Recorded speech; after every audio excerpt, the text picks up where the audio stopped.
Friends ఇప్పుడైందిన వార్త టీడీపీలో తీవ్ర విషాదం. టీడీపీ సీనియర్ నేత కన్నుమూత. తీవ్ర విషాదంలో చంద్రబాబు. వివరాలు వీడియోలో తెలుసుకుందాం. వీడియో స్కిప్ చేయకుండా పూర్తిగా చూడండి. అప్పుడే కంప్లీట్ ఇన్ఫర్మేషన్ అయితే తెలుస్తుంది. అలాగే ఇంకెవరైనా మన ఛానల్ సబ్స్క్రైబ్ చేసుకోకపోతే వెంటనే సబ్స్క్రైబ్ చేసుకోండి.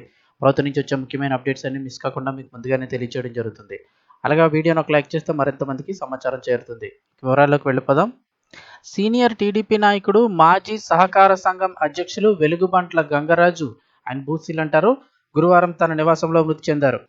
గంగరాజు ఉదయం యథావిధిగా వాకింగ్ పూర్తి చేసుకున్న అనంతరం తన ఇంటి ఆవరణలో కుప్పకూలిపోయి మృతి చెందారు.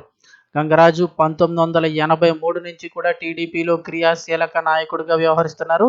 నియోజకవర్గంలో అనేక అసెంబ్లీ ఎన్నికల్లో ఎంతో మందిని శాసనసభ్యునిగా గెలిపించడంలో ప్రముఖ పాత్ర వహించారు. అదేవిధంగా సర్పంచ్, ఎంపీటీసీ, సహకార సంఘం, నీటి సంఘం ఎన్నికల్లో ప్రముఖ పాత్ర వహించారు.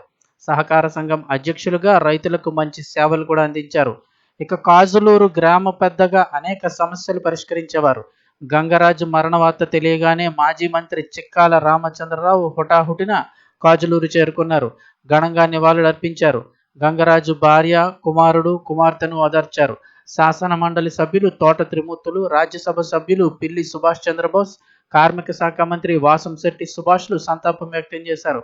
కార్యక్రమంలో నీటి సంఘం అధ్యక్షులు పెద్దిరెడ్డి శేషగిరి, మాజీ సహకార సంఘం అధ్యక్షులు యాళ్ల వెంకటరమణ, మిగిలిన వారందరూ కూడా ఆయన పార్థివ దేహానికి నివాళులర్పించారు. ఈయన సీనియర్ టీడీపీ నేతగా అయితే గనక 1983 నుంచి కూడా టీడీపీలో అయితే గనక క్రియాశీలక నాయకుడిగా వ్యవహరిస్తున్నారు. ఈరోజు ఉదయం వాకింగ్ పూర్తి చేసుకున్న తర్వాత ఒక్కసారిగా ఇంటి ఆవరణలోనే కుప్పకూలిపై మృతి చెందారు.